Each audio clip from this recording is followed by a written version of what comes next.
When the silence spoke louder. A story of betrayal, solitude, and the quiet rebirth of a woman who chose herself over the wreckage of love.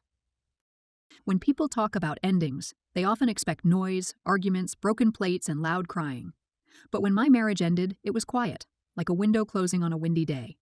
There was no singular event, no final scream to mark the death of it. Just a slow unraveling, like thread slipping from a spool, and neither of us reached out to stop it. We had been married for 9 years. That number still sits heavy in my chest. A number that once felt like a promise, but became a tally of what was slowly lost.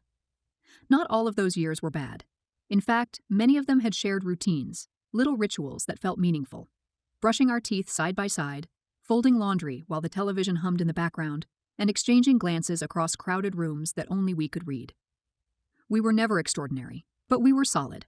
We had a home, our son, and a dog that barked at everything and nothing. We built a life that from the outside looked full. But inside, something hollowed out over time. A shift so subtle I can't place its beginning. He stopped reaching for my hand when we crossed streets. I stopped checking if he'd made it home for dinner. It wasn't neglect, not in the way people usually mean it, but rather a quiet indifference that settled between us like dust on untouched shelves. Our silences weren't tense, they were just there. When I think back now, I wonder if he noticed the change too. Maybe he did, but like me, he pretended not to. We called it busyness, blamed work, fatigue, and the relentlessness of parenting. But that was just an excuse we handed each other, both grateful not to dig deeper. Then came Sunday. I remember it clearly not for its drama, but for its ordinariness. He was folding laundry. I was sipping tea. His phone lit up with a message, face up on the armrest. My sister's name appeared on the screen. My stomach turned in a way that felt instinctive. It wasn't the message itself. Just a few words, maybe a question or a reminder. But something in the familiarity of it didn't sit right. I didn't say anything then, just tucked the discomfort away. My sister. Younger by 3 years, but always the one people gravitated toward first. She had an ease about her, a warmth I'd once been proud of. Growing up, I protected her. In adulthood, I supported her, offered her my couch when she moved to the city, invited her to our dinners, and shared my life.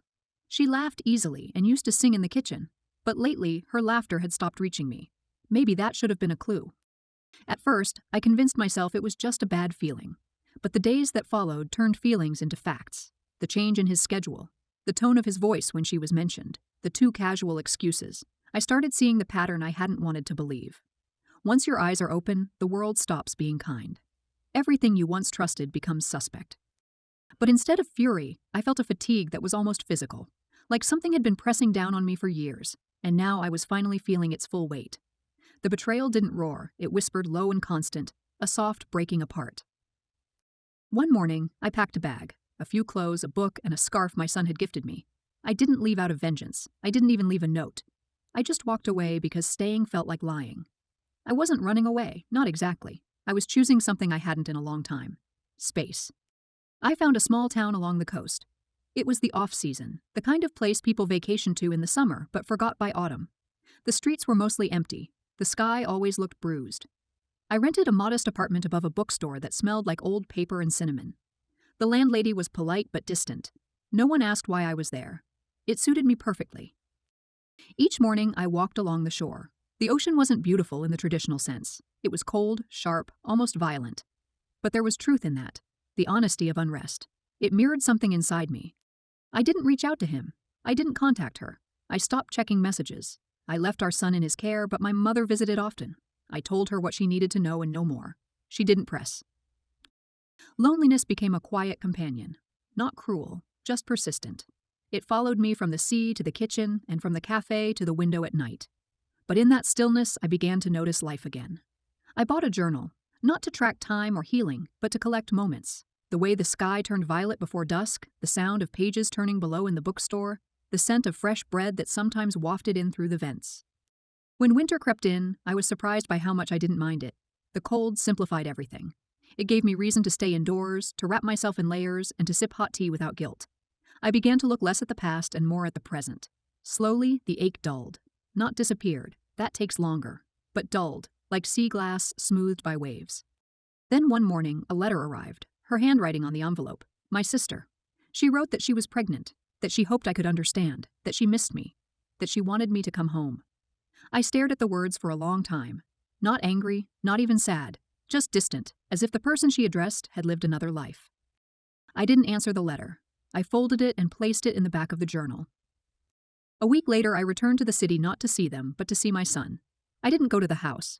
I stood across from his school, hidden behind a tree I used to wait under when he was small.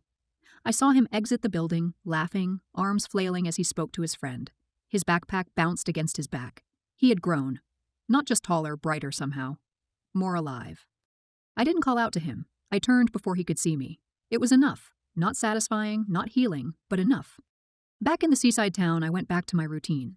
I bought a potted plant and watched it brave the cold. I listened to the same 3 songs the cafe played each morning. I waited for spring.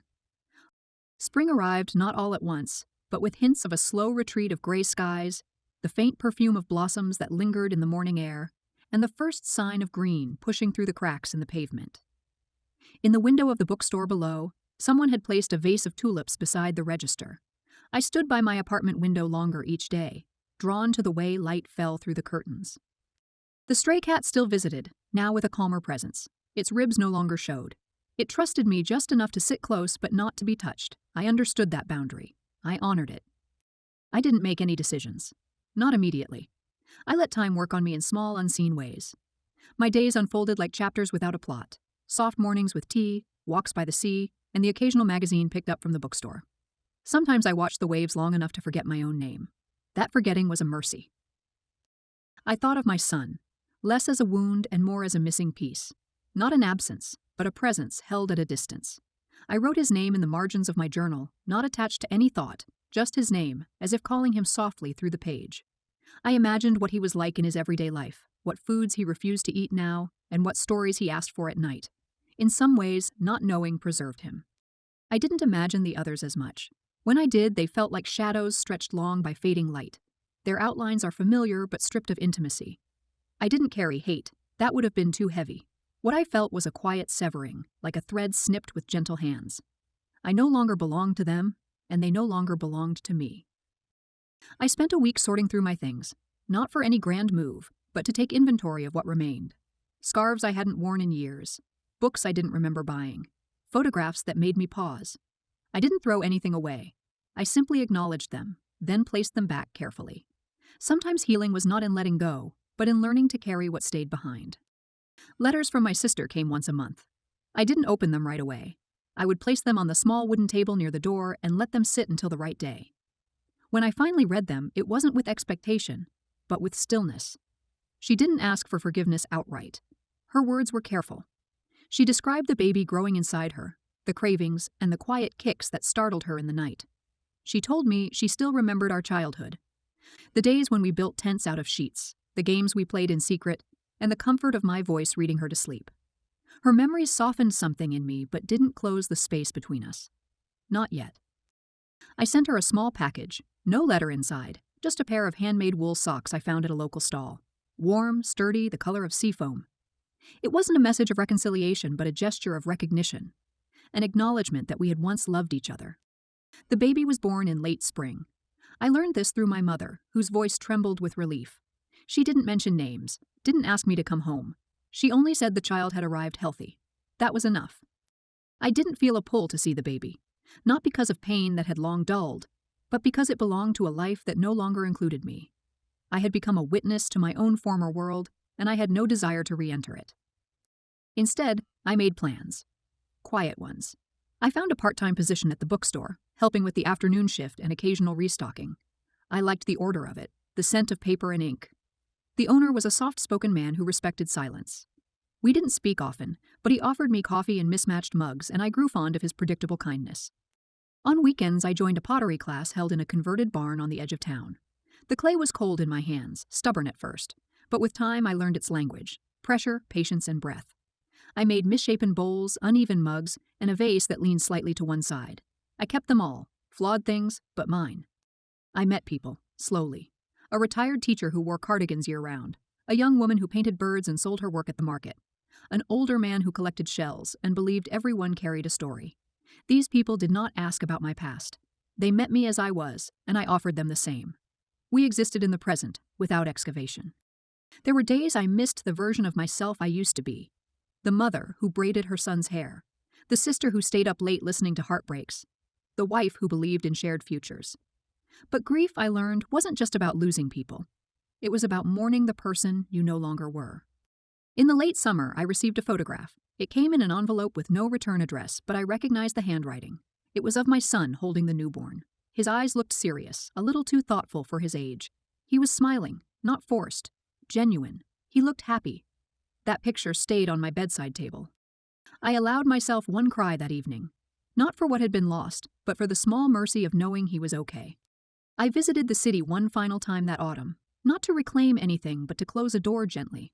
I walked past the old house, now with a different color door. The neighborhood felt tighter, more unfamiliar. I left no note, took nothing, just a final look. Back in the seaside town, the air turned brisk again. The cat still came, older now. The bookstore stocked a new poetry collection. The waves remained relentless. I found peace in the constancy. I no longer waited for healing. I lived alongside it. Each morning, I brewed tea and sat by the window. I watched the trees shift through their quiet changes, just as I had. I didn't search for meaning in every leaf that fell or every cloud that passed. I had stopped needing symbols. Life was enough on its own. And when people asked later how I survived the heartbreak, I never gave them the story they wanted. I told them it ended quietly, that I left without slamming doors, that I found the ocean and stayed long enough to remember how to breathe, that sometimes the softest departures hold the most strength, that I became someone new, not better, not wiser, just real, just here, just whole.